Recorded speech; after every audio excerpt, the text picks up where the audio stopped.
Solo se lleva a los niños buenos. Tenía 9 años cuando se llevaron a Lidia Ponce de su habitación en mitad de la noche. Su familia vivía al otro lado de la calle.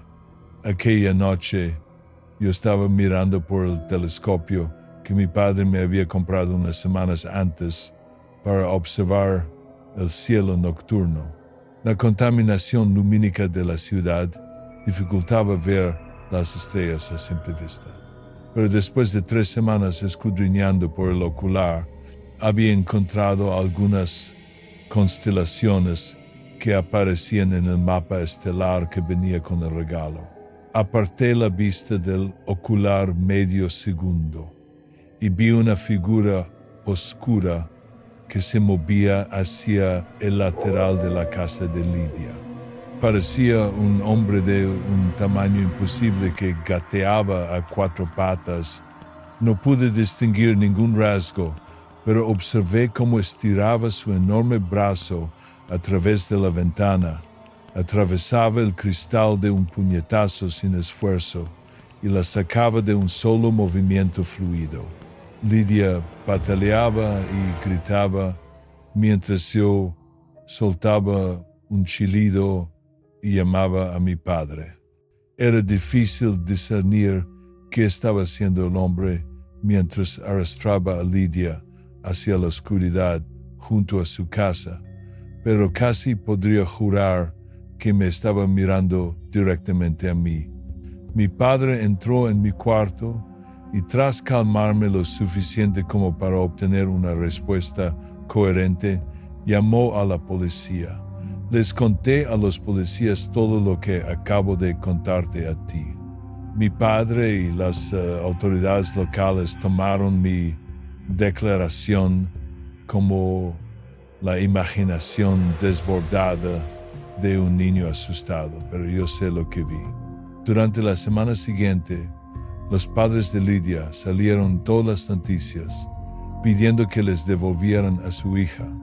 El revuelo mediático no hizo más que intensificarse una semana después, cuando Alicia Evans fue secuestrada de su dormitorio de una manera similar. En el invierno de 1991, 7 niñas fueron secuestradas de sus habitaciones en mi barrio. No fui el único que informó sobre el hombre de tamaño imposible, pero si alguien se había molestado en escuchar esos testimonios, no lo estaban cubriendo en las noticias locales. Para marzo de 1991, la policía anunció que había encontrado los 7 cadáveres en el edificio abandonado de preescolar cercano en la calle Ingram. No se identificó a ningún sospechoso. No tardaron en surgir los rumores en el patio del colegio. Las 7 niñas habían quedado tan destrozadas que las familias se vieron obligadas a celebrar funerales a ataúd cerrado. Mi hermano pequeño Alan quedó especialmente traumatizado. Alicia Evans era su novia. Se habían conocido en el jardín de infancia y eran una de esas parejas de niños pequeños que iban de la mano a todas partes. Cuando se confirmó que Alicia estaba muerta, dejó de hablar. Fue una tragedia que se convirtió en un caso sin resolver, que se convirtió en el juicio de la década cuando la policía se presentó para anunciar que habían arrestado a Guillermo Guía Stout por el asesinato de las 7 niñas. Todos los niños del barrio conocíamos a Guía Stout. Guía había nacido con homocistinuria. A pesar de medir más de 2 metros y tener casi 20 años, Guía tenía la mente de un niño. No era raro que sus padres lo llevaran al parque a última hora de la tarde, cuando la mayoría de los niños más pequeños ya se habían ido a casa. Durante el juicio, se reveló que una de las camisas de Guille y un par de sus zapatos tenían sangre que coincidía con el tipo sanguíneo de Lidia. Las pruebas de ADN no eran algo muy común en aquel entonces. Con su conexión con la muerte de Lidia, y los informes de un sospechoso de tamaño imposible. No pasó mucho tiempo antes de que un jurado emitiera un veredicto de culpabilidad y sentenciara a Guille a muerte. Yo conocía a Guille. Incluso había intercambiado cromos de béisbol con él en más de una ocasión. Sé qué aspecto tenía Guille. Cuando empecé a decirle a la gente que había visto al tipo que se llevó Lidia y que era mucho más grande que Guille, o me ignoraban o me decían que contaba fantasías. En la primavera de 1994, mi padre nos mudó a una casa a 1,5 kilómetros de nuestro antiguo barrio. Alan tuvo que dejar el colegio. No solo había dejado de hablar, sino que también había empezado a atacar a cualquiera que intentara dirigirle la palabra.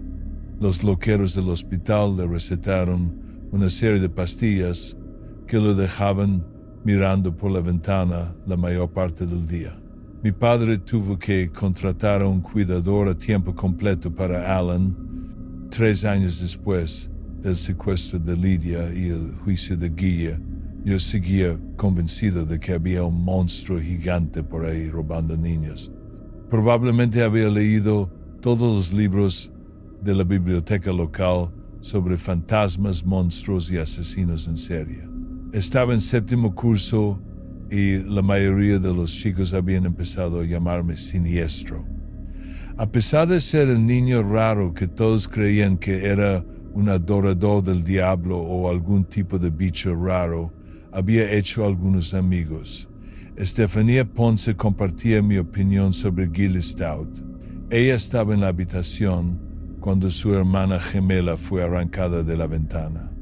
Tenía un cuaderno de bocetos lleno de dibujos de la figura oscura que se había llevado a su otra mitad. Ella y yo habíamos empezado a pasar tiempo juntos en quinto y para secundaria éramos prácticamente mejores amigos. Ella me presentó a Dante Jackson. Dante también había perdido a su hermana pequeña. Los 3 comíamos cerca del fondo de la cafetería. Pasábamos la mayor parte del tiempo después del colegio en la biblioteca. Dante y yo vivíamos a pocas manzanas el uno del otro. Estefanía todavía vivía al otro lado de la calle de mi antigua casa. Cada día, sobre las 6 o las 7 de la tarde, Dante y yo acompañábamos a Estefanía a casa, antes de caminar al 1,5 kilómetros hasta mi nuevo barrio. Fue principios de mayo cuando se detuvo en medio de la acera y dijo: «Hey, Siniestro, mira». Señalaba un pequeño grupo de árboles y maleza al lado de una casa en la esquina. Al principio no pude distinguir lo que señalaba. El sol ya estaba bajo en el cielo y a nuestra espalda. Dante señaló el grupo de árboles y justo cuando pasó corriendo a mi lado, alcancé a ver la figura sombría de pie justo dentro de la pequeña zona boscosa. Debía de medir 3 metros. Mientras Dante corría, la figura oscura se dejó caer a 4 patas y cruzó la calle hacia un callejón. Lo seguí mientras perseguía al hombre sombrío por el oscuro callejón. Debía de haber pasado por esa calle cientos de veces y nunca se había fijado en ese callejón. Era largo y estrecho. Había vallas de tela metálica y garajes a ambos lados, mientras esquivábamos cubos de basura e intentábamos alcanzar algo que ya había desaparecido en la oscuridad a la que nos acercábamos rápidamente al final del angosto sendero. Al final del callejón había un muro de piedra casi monolítico. Debía de medir 6 metros de altura. A cada lado había un muro de piedra similar, casi tan alto, que se extendía unos 12 metros hacia atrás. Mientras estábamos en el callejón, apenas lo suficientemente ancho para un coche pequeño, Nos dimos la vuelta para ver a un hombre de tamaño imposible de pie entre nosotros y el último resquicio de sol que se hundía bajo el horizonte. El contraste del sol anaranjado rojizo contra su piel casi negra como el carbón mostraba exactamente lo grande que era en realidad. Sus ojos eran de un azul profundo y su boca se había abierto para mostrar unos dientes blancos casi perfectos que parecían haber sido afilados en diminutas dagas. Dante y yo nos dimos cuenta muy rápidamente de que esa cosa no huía de nosotros, nos estaba incitando a seguirla. Cada paso que daba hacia nosotros era lento y deliberado. Teníamos la espalda contra la pared. El hombre oscuro bajó la cara hasta el punto de mirarme directamente a los ojos. Su lengua se extendió y empecé a llorar mientras me lamía la mejilla. Su expresión se tornó de frustración antes de volverse hacia Dante y olisquearle el pecho. La criatura retrocedió aparentemente con asco antes de plantar un pie en el muro de hormigón a mi izquierda y proceder a trepar por él hacia la oscuridad que había detrás. No esperamos a ver si volvía. Salimos corriendo del callejón y volvimos a mi casa sin mirar atrás ni una sola vez. Mi padre trabajaba hasta tarde y Begoña, la cuidadora de Alan, tuvo la amabilidad de darnos un par de refrescos de la nevera mientras pasábamos el resto de la tarde tratando de dar sentido a lo que habíamos visto, turnándonos para hablar con Estefanía por teléfono. Para cuando mi padre llegó a casa, Dante y yo nos habíamos quedado dormidos en el suelo del salón. El sábado por la mañana, los tres esperamos hasta que el sol estuvo alto en el cielo antes de dirigirnos a ese callejón. Sin que los otros dos lo supieran, yo había cogido una pistola pequeña y un cargador extra del armario de mi padre. Giramos hacia el callejón a la derecha del grupo de árboles y rápidamente nos dimos cuenta de que desembocaba en la calle del otro lado de la manzana. Recorrimos el callejón de arriba abajo 3 o 4 veces antes de registrar el resto del barrio para ver si podíamos encontrar algo parecido al pasillo de piedra en el que el hombre oscuro nos había acorralado. Nada. Incapaces de volver al final del callejón, centramos nuestra atención en el pequeño grupo de árboles donde habíamos visto originalmente a la criatura. Justo después de la línea de árboles, encontramos un montículo de tierra elevado que parecía ocultar un agujero en el suelo de 1,5 metros de ancho.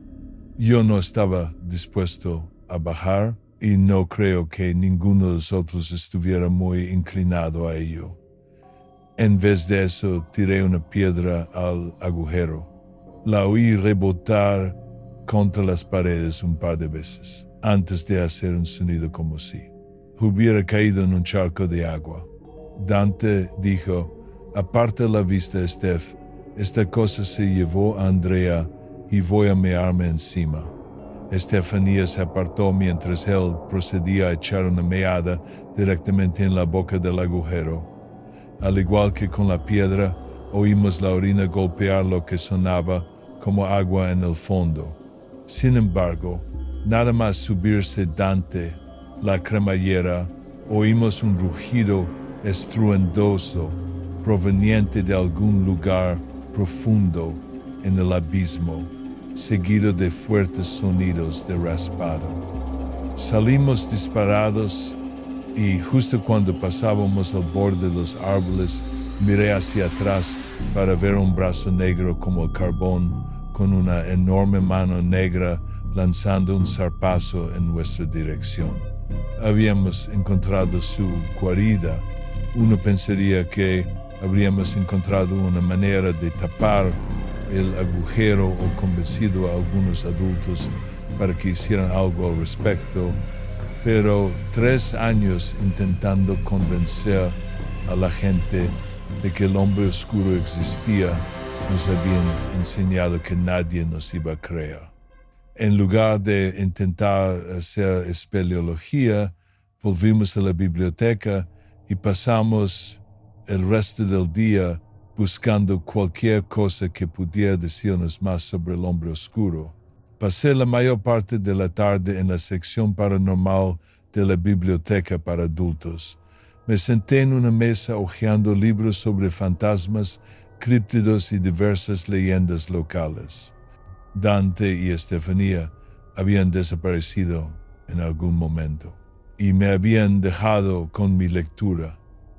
Me había acostumbrado a la idea de que probablemente se habían metido en una sala de lectura o algo así para liarse. Llevaban saliendo unos meses por aquel entonces. La bibliotecaria se acercó a mi mesa y dijo: Francisco, vamos a cerrar en unos minutos, será mejor que te vayas a casa. La biblioteca cerraba temprano los sábados. Salí y vi a Dante y Estefanía sentados acurrucados en un banco, escuchando el Walkman de Estefanía y compartiendo los auriculares. Eran las 6 de la tarde y el sol todavía estaba bastante alto en el cielo, pero estábamos a más de 3 kilómetros de casa y el autobús había dejado de pasar hacía unos minutos. Tenía un mal presentimiento sobre volver a casa andando.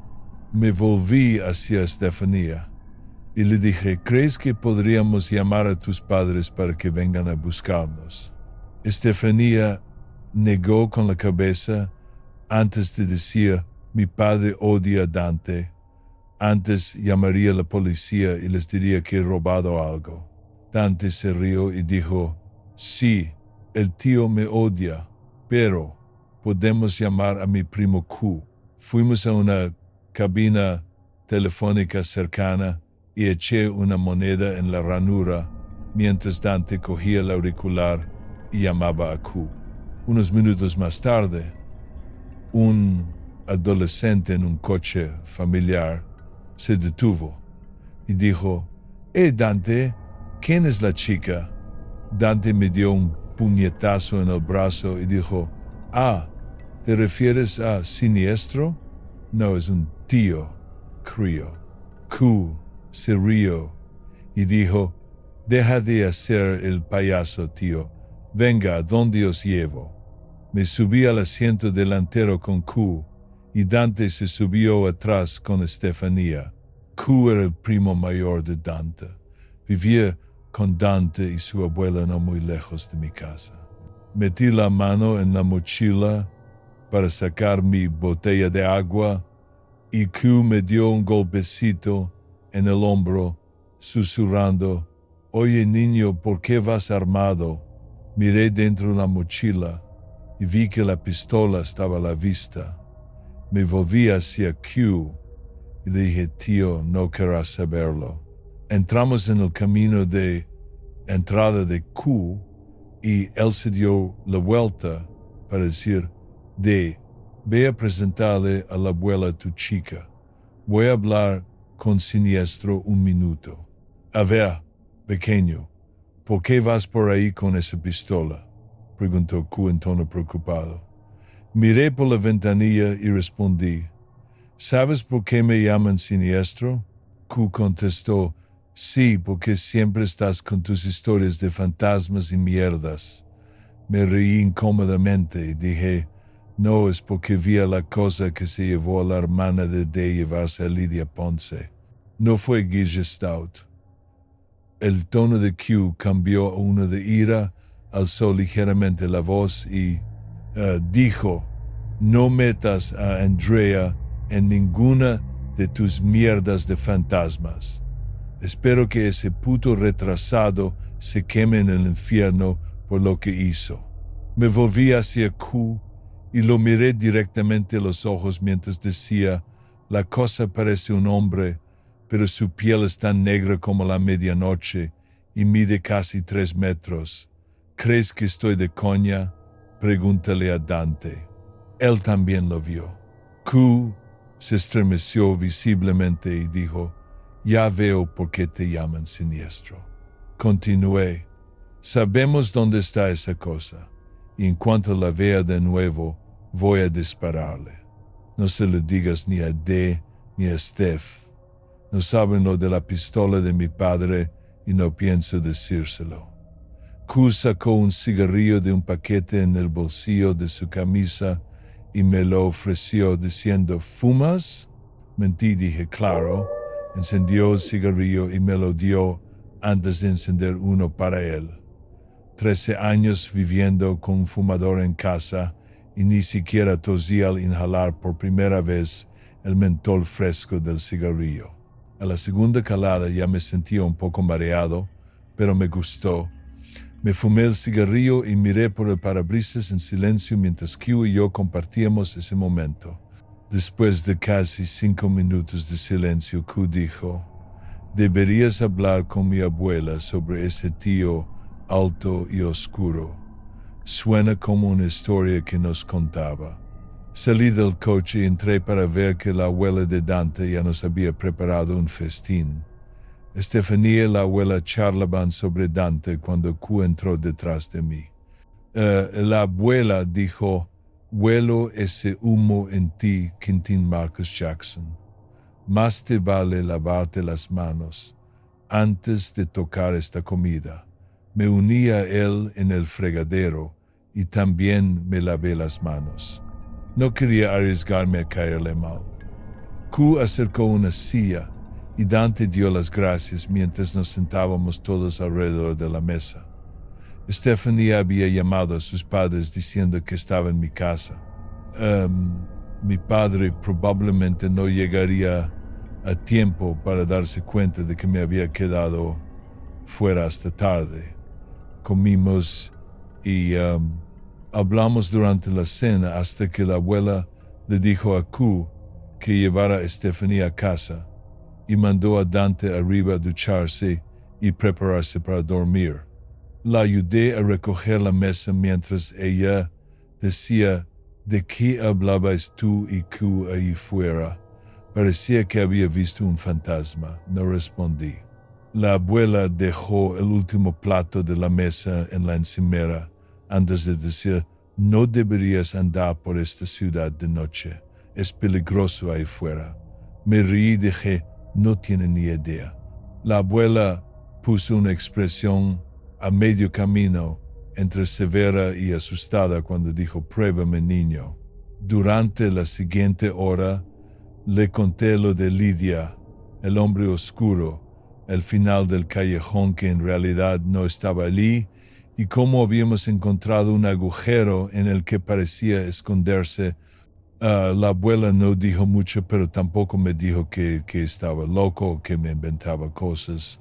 Fue agradable tener a un adulto que me escuchara de verdad por una vez. Mientras la abuela estaba sentada escuchando, Dante bajó en pijama y se plantó junto a su abuela. Ella se volvió hacia su nieto y dijo, «Así que os topasteis con él, ¿eh?»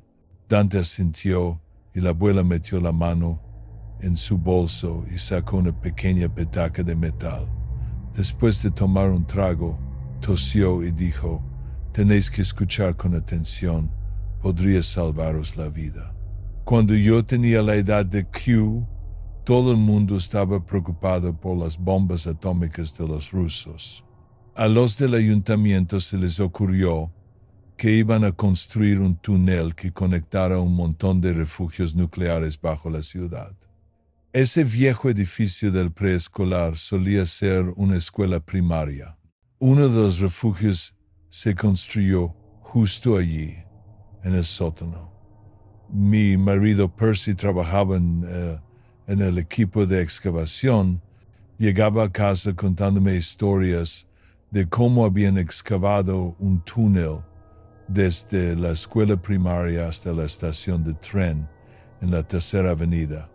Entonces un día la gente dejó de preocuparse por las bombas y la ciudad dejó de trabajar en el túnel. Percy consiguió un trabajo en la ciudad, más carreteras. Los refugios seguían allí. El túnel seguía abierto. A la gente simplemente ya no le importaba. Eso, por supuesto, hasta que encontraron todos los cadáveres. La abuela hizo una pausa por un momento y continuó. Llevábamos semanas diciéndole a la policía que alguien andaba por ahí secuestrando a nuestros niños. Pero en aquel entonces a nadie le importaba mucho lo que le pasara a un puñado de niños de color.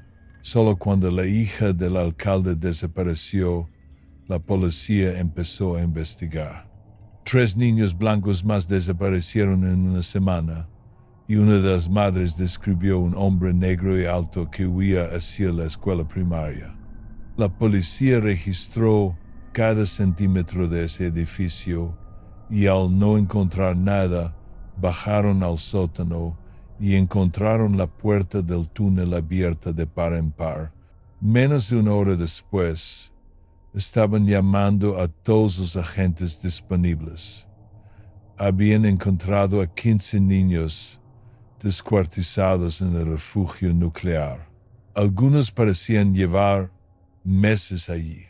Una de ellas, la última niña en ser secuestrada, todavía respiraba cuando la encontraron. Señaló hacia el túnel y dejó escapar un pequeño gemido de terror antes de fallecer allí mismo. La abuela tomó otro trago de su petaca y tosió de nuevo antes de acomodarse en su asiento e inclinarse hacia adelante. La policía no perdió el tiempo en detener a todos los hombres negros altos de la ciudad buscando a alguien a quien culpar de los asesinatos. Al final se decidieron por Alton Parker. Alton era un poco lento, pero también era el conserje de la escuela. Su juicio duró menos de un día y fue sentenciado a la horca. Murió en menos de una semana. Beatrice Stone, fuera del juzgado, gritaba a quien quisiera escuchar que Alton era inocente. Gritaba que no era lo suficientemente alto y que el hombre que se llevó a su hija tenía la piel negra como el carbón, no marrón como yo, como Q. Pasó los siguientes años en un sanatorio antes de que su familia finalmente la llevara a casa. Creo que todavía está en la residencia de ancianos de Spring Haven. Ya no habla. La gente dice que simplemente se sienta allí y mira por la ventana. Estaba más que atónito por su historia, pero algo no me cuadraba. Me detuve un momento después de que terminara y dije, ¿cómo va a salvarnos la vida esto? La abuela suspiró y dijo, a eso iba, hijo. Apreté un poco más mi mochila mientras ella decía, unos 10 años después, desaparecieron algunos niños. Una vez más, los encontraron en esa escuela primaria. Una vez más, le echaron la culpa a alguien lento. Sabíamos que la policía no nos iba a ayudar, así que cuando llegó el invierno unos 10 años después, todos hicimos turnos para vigilar a nuestros hijos.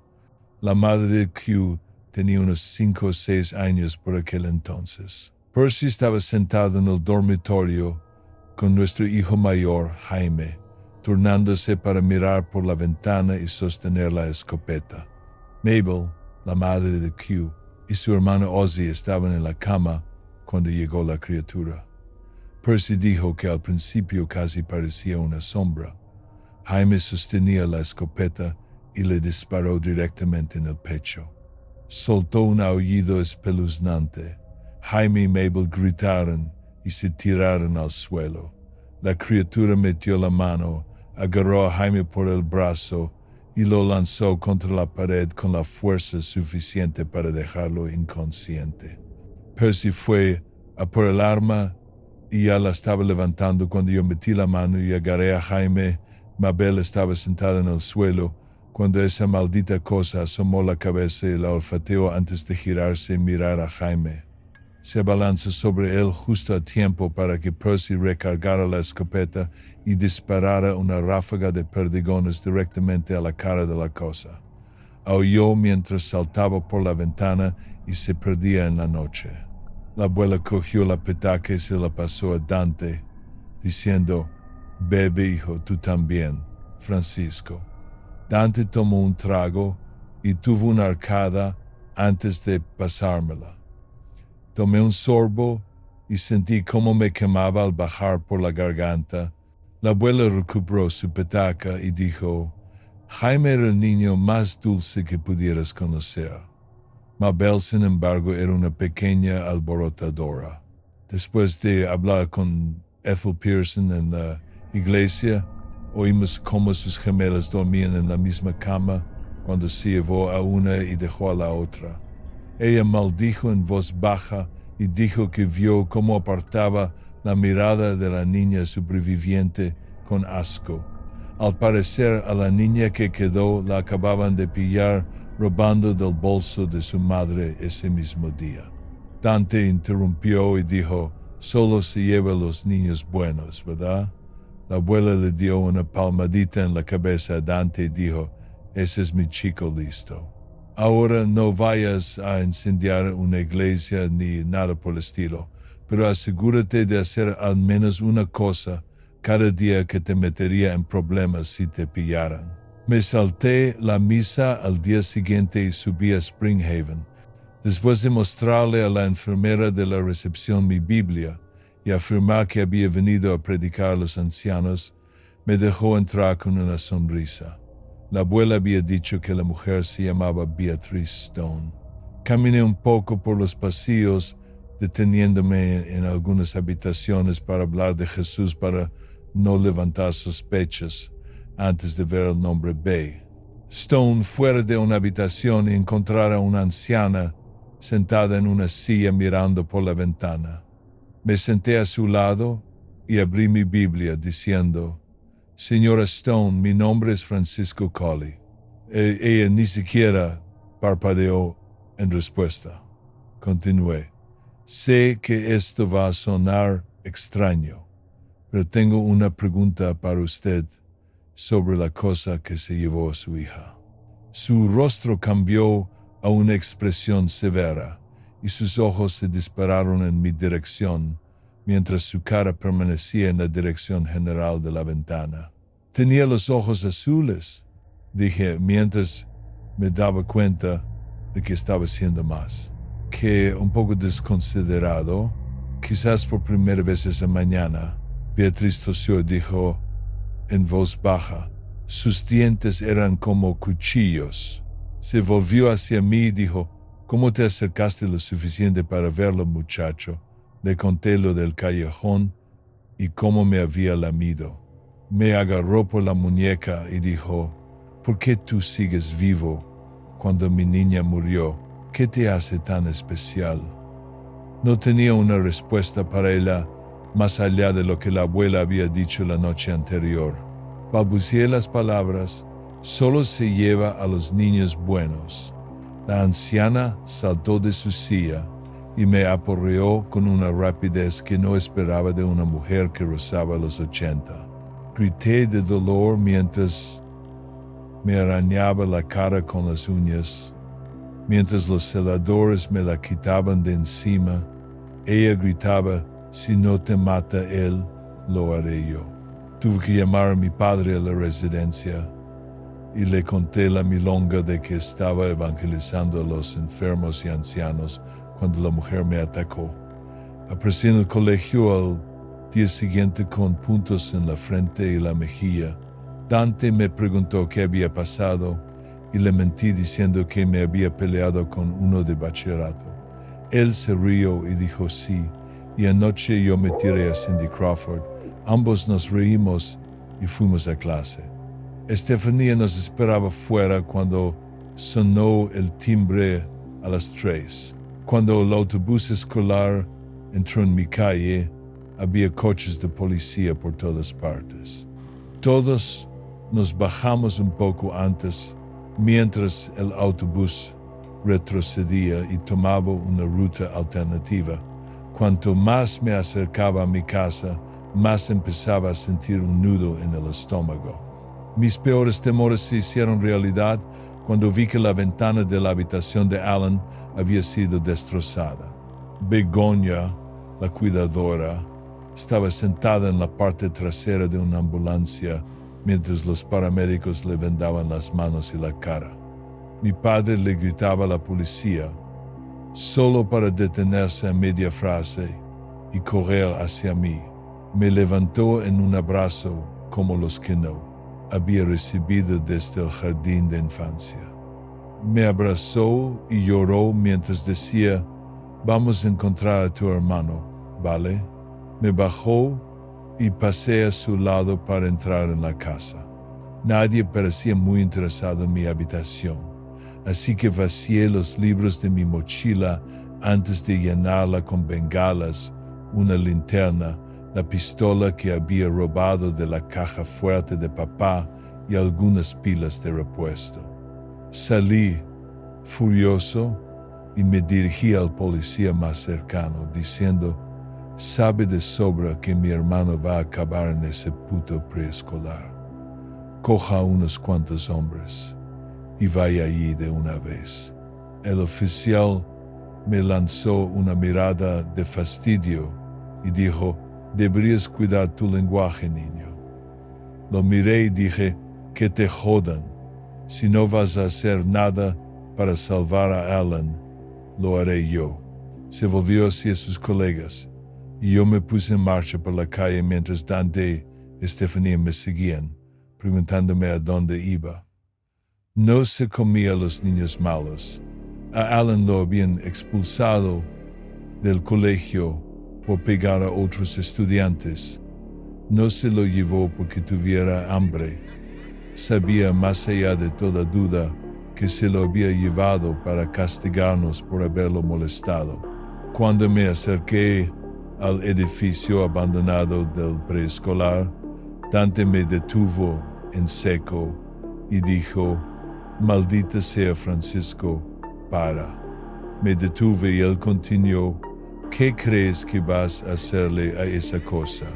Saqué la pistola de la mochila, corrí la corredera y dije, voy a matarla, joder. Dante y Estefanía dieron un paso atrás. Antes de que Estefanía dijera, ¿tienes otra de esas? Negué con la cabeza y ella dijo, bueno, ¿qué tienes? Repartí la linterna y algunas bengalas y entramos en el preescolar abandonado. La mayor parte de los cristales de las puertas habían sido rotos años antes de que yo naciera. La ciudad había tapiado el lugar, pero había una pequeña ventana que todavía tenía cristal y por ahí entramos. Una vez dentro, el olor nos golpeó de inmediato. Todo el edificio olía a alcantarilla. Estefanía tosió y dijo, probablemente deberíamos seguir el olor. Asentí y en pocos minutos encontramos una puerta que bajaba a lo que parecía un sótano. Estefanía encendió la linterna y yo tomé la delantera mientras bajábamos las escaleras. Atravesamos el sótano hacia el agujero abierto en la pared que conducía al túnel.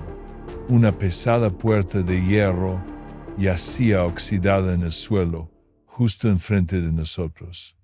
Pude oír un gemido silencioso desde dentro.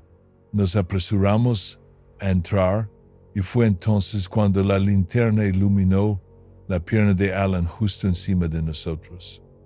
La cosa lo había empalado en una barra de refuerzo que se había doblado desde el desmoronado techo de hormigón. Alan gimió un poco más, como si ni siquiera se hubiera dado cuenta de nuestra presencia. Dante dejó caer una bengala en el túnel detrás de nosotros. Siseó antes de darnos un poco más de luz para trabajar. Alan estaba demasiado alto para que cualquiera de nosotros pudiera bajarlo. Me volví hacia Estefanía y le dije, corre arriba y busca ayuda. Ella asintió y se dispuso a irse cuando lo vimos. La criatura estaba de pie bajo la luz roja de la bengala. Estaba cubierta de un líquido viscoso y tenía que agacharse en el túnel. Se apoyó en sus largos brazos y sonrió mientras me miraba fijamente. Dante encendió otra bengala y la sostuvo frente a él, mientras yo sacaba la pistola y procedía a vaciar el cargador en su torso. Inmediatamente me di cuenta de mi error. Ninguno de nosotros había traído tapones para los oídos, y el sonido ensordecedor de los disparos nos dejó desorientados e incapaces de oírnos. La criatura se sacudió las balas y agarró a Estefanía por la cara con su enorme mano. Antes de que pudiera meter el siguiente cargador en la pistola, fui golpeado por la criatura, que usó a Estefanía como un mayal y me derribó al suelo. Dante le clavó la bengala en el brazo y la criatura retrocedió de dolor antes de cerrar la mano en un puño y golpearlo con tal fuerza que su cabeza pareció haber sido aplastada con un mazo. Con un amigo muerto a mis pies y la otra siendo utilizada como un arma para apalearme contra el suelo, me había resignado casi por completo al hecho de que iba a morir. Mientras yacía allí, destrozado, la criatura se rió y dijo, «No existen los héroes, niño», con una voz que sonaba como una grabación de James Earl Jones reproducida por un altavoz hecho de grava. Siguió sujetando a Estefanía mientras se adentraba en el túnel, riendo todo el tiempo. No podía moverme. Mis brazos y piernas eran inútiles. Lenta pero inexorablemente, la bengala se consumió. Y así allí viendo a Alan gemir hasta que la linterna empezó a atenuarse. Cuando la última luz abandonó el ruinoso refugio nuclear, me di cuenta de que mi hermano pequeño se había quedado completamente quieto. Solo en la oscuridad finalmente me desmayé. Mi padre dice que la policía nos encontró a mí y a Alan después de un día de búsqueda. Desperté en el hospital con el cuerpo entero escayolado. Nunca encontraron a Estefanía. El cuerpo de Dante fue enterrado unos días después. No pude ir al funeral. No pasó mucho tiempo antes de que la ciudad llenara el túnel de hormigón. No tengo ni idea de si el hombre oscuro estaba dentro, pero dado que siguen desapareciendo niños en esa ciudad cada 10 años más o menos, voy a suponer que encontró un nuevo lugar donde instalarse. Cuando estuve lo suficientemente bien como para caminar por mi cuenta, mi padre aceptó un trabajo en un estado vecino y nos mudamos. Ando rozando los 40 y tengo algunos hijos. Puede que suene extraño, pero tan pronto como tuvieron edad para distinguir el bien del mal, los animé a hacer cosas malas de vez en cuando. Quizá no me convierta en el mejor padre del mundo, pero por otro lado, nada ha intentado jamás llevárselos. Solo se come a los niños buenos, pero no tiene ningún problema en matar a los malos. Todavía no tengo ni idea de por qué me dejó con vida,